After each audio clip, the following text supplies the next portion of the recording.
The film begins with on-screen text explaining that over 20,000 miles of pipeline lie beneath the world's oceans, maintained by saturation divers who work in extreme depths, sometimes as deep as 1,000 feet.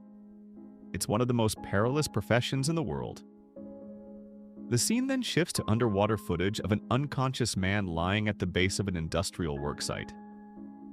In Aberdeenshire, Scotland, Chris Lemmon spends time with his fiancée, Morag, as he prepares for a diving rotation in the North Sea. Aware of the dangers, Morag expresses concern, but Chris brushes it off, describing the job as pretty cool. Chris heads to the harbor to join his diving crew. He's assigned to a rotation with his longtime friend, Duncan Alcock, and seasoned diver, Dave Uwasa, who initially appears standoffish. While inside the diving bell, Duncan reveals that the company is forcing him into retirement after 2 decades of service, making this his final mission. As their vessel sails into worsening weather, Chris and Dave descend to begin underwater maintenance while Duncan remains in the bell, managing life support lines and overseeing operations. The storm grows more violent, and the ship's dynamic positioning system fails, causing the vessel to shift dangerously. Dave manages to return over the manifold, but Chris's umbilical cord, his lifeline for oxygen and communication, is on the verge of snapping. Dave urgently instructs Chris to switch to his bailout air supply, which only provides 10 minutes of oxygen, and make his way to the top of the manifold. Moments later, the cord snaps, leaving Chris alone and adrift in the dark, frigid depths.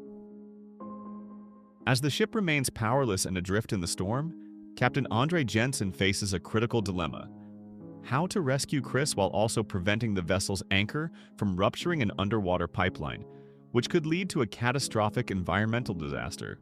Despite the worsening weather, Jensen instructs the crew to manually steer the ship to minimize drift, while another team member works on bypassing the dynamic positioning system to restore control.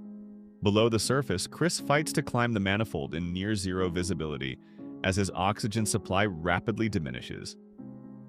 Desperate and fading, he draws strength from thoughts of Morag and the supportive video messages she had sent him. Eventually, his oxygen runs out and he begins to lose consciousness. Back on the ship, a crew member operating the ROV locates Chris and confirms he is still alive, though clearly suffering from severe oxygen deprivation.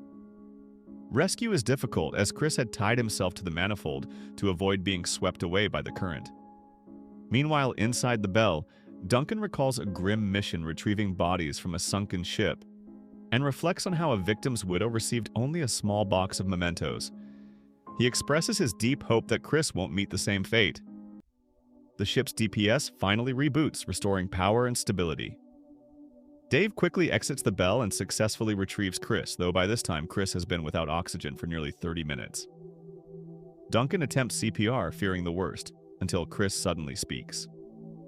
Stunned and relieved, Duncan shouts that Chris is alive, and the crew erupts in celebration. Chris is placed in a saturation chamber for a 3-day decompression period following the aborted dive rotation. During his recovery, Duncan and Dave remain by his side. On the 3rd day, Chris bids them farewell, and Duncan, despite nearing retirement, tells the crew he's not ready to step away just yet. Chris later reunites with Morag. He recounts the incident, carefully omitting that it happened to him, though Morag quickly pieces it together. Although shaken, she listens as Chris explains that his will to return to her is what gave him the strength to survive.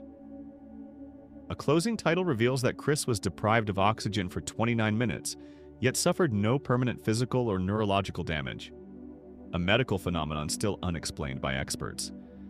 Just 3 weeks later, he rejoined Duncan and Dave on the rotation. The film closes with real-life footage of Chris Lemmon's wedding, followed by a lighthearted moment of Chris returning to work, greeted by a crewmate joking, "Don't fuck it up this time."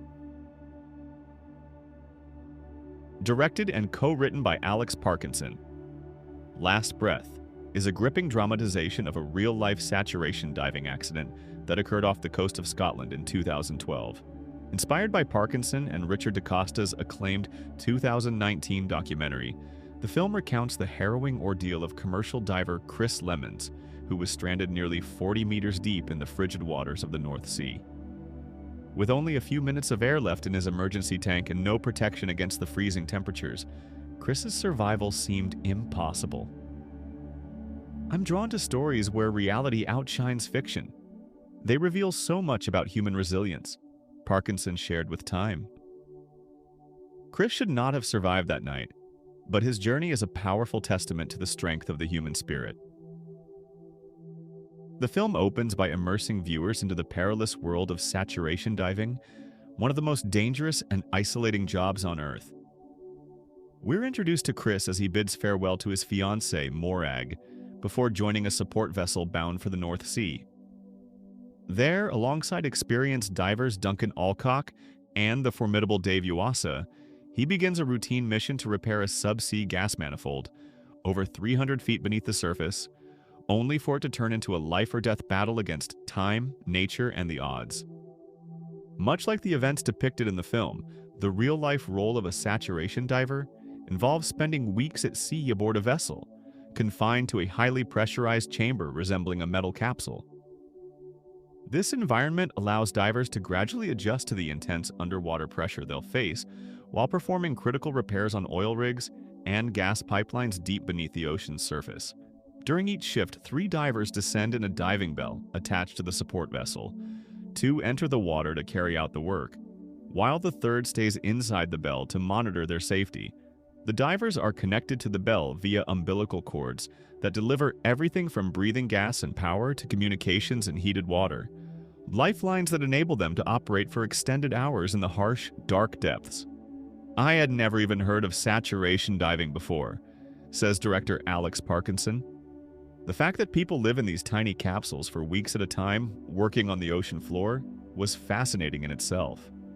And then there was the accident, this extraordinary act of survival and heroism that followed.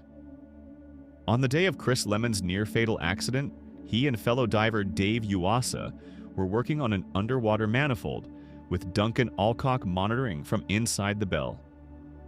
A sudden failure of the vessel's dynamic positioning system occurred just as a fierce storm raged above.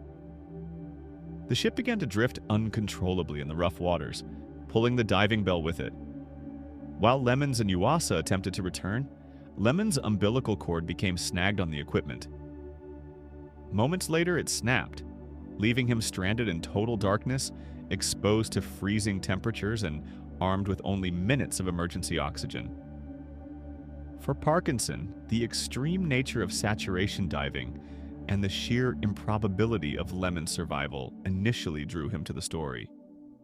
But what truly resonated with him was the deeply human aspect, the raw emotion Chris endured as he hovered on the brink of death.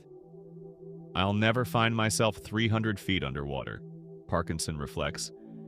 But in that moment, cut off from help, in pitch-black isolation with his air running out, I could instantly relate to the fear, the helplessness, and the hope he must have felt. That's what gives the story its heart.